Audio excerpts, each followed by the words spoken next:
It looks like things are really starting to heat up in the Jay Slater investigation, as there's even talk now that the British police are getting involved and have Jay's friends on the radar. And there's even talk that Lucy is under police protection. So I'm Joseph Morris. Don't forget to like, comment, subscribe, and ring the bell so you can hang out with me and Miss Gabby, the best private investigator on all of YouTube, because she works for treats. So the big story across all the British tabloids right now is that the two men who stayed with Jay the night before he vanished may be called upon to shed some light on the case.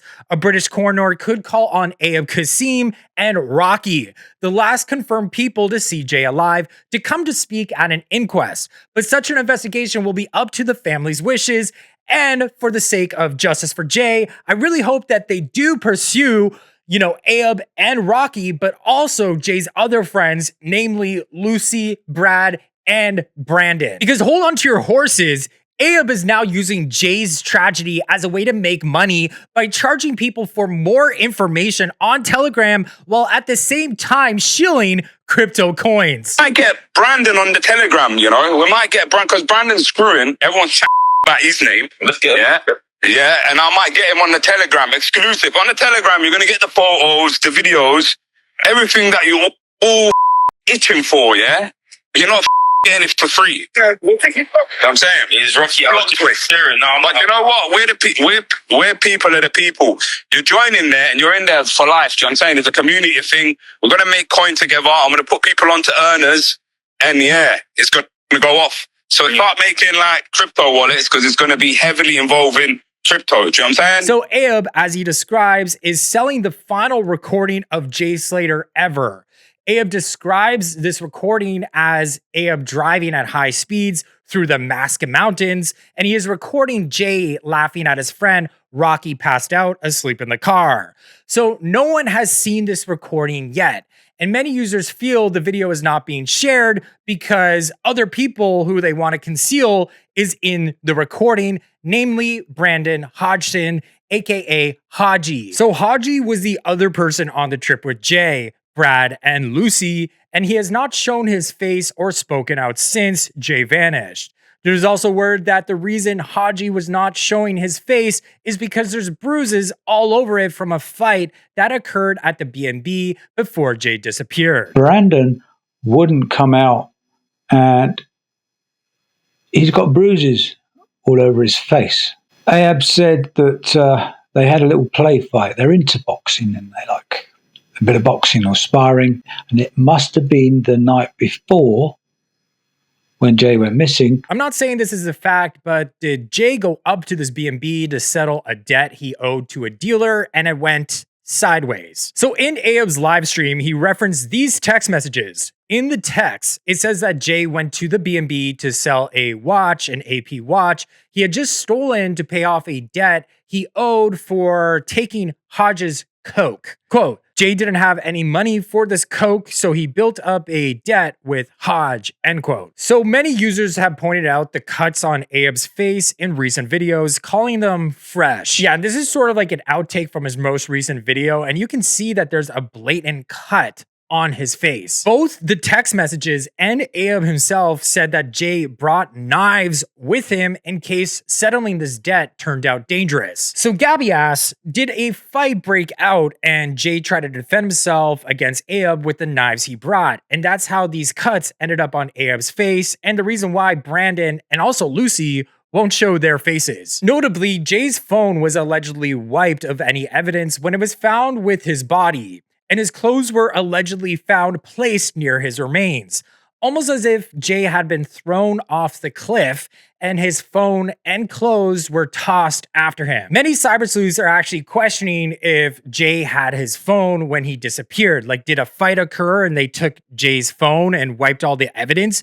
Because Lucy, in an interview with the BBC, slipped up and said Jay didn't have his phone with him. If you look around, you can literally see it's not safe for anybody to have been here without any of the supplies that you need. He's not got any hiking stuff. He's not got any sun cream. Like, he's not got his phone. He's in severe danger. Just like Brandon, Lucy is also hiding her face. So what else is she hiding? Many people believe she may have scratches on her since Cybersleuths believe she was at the B&B as her blanket from her hotel was also there. And resurfaced text messages from Lucy back up these claims that Jay went to the B&B to settle a debt.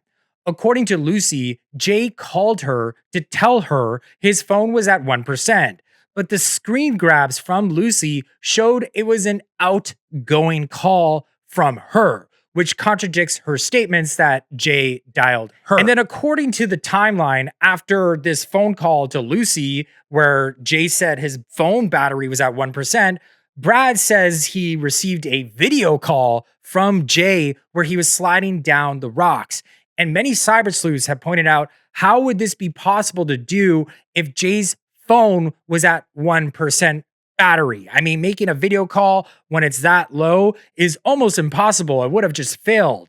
Cybersleuths also think they see a black eye in this photo on Brad's face. And now, unearthed text messages show that Jay was at the B&B to pay off a debt he owed to the dealers after losing a bag of coke. He's lost what we had. Now he's gone, and I don't know what to do. Jay messed up, and they wanted me to give him to them. Now he's gone. So that's extremely interesting. These messages have been sent to the person that is presenting the information right now. I'm not too sure what her name is, but big her up. Now, this is a lady that's based in Canada. She has no association with Jay Slater or anyone in the UK. She has no biased opinion whatsoever. She's literally just sharing what's been sent to her via her DMs anonymously. And may I add that she was sent this information a few days after Jay's disappearance. She only released a video weeks later because she just didn't see the messages. Yes, and according to Cybersleuths, the Spanish police are highly corrupt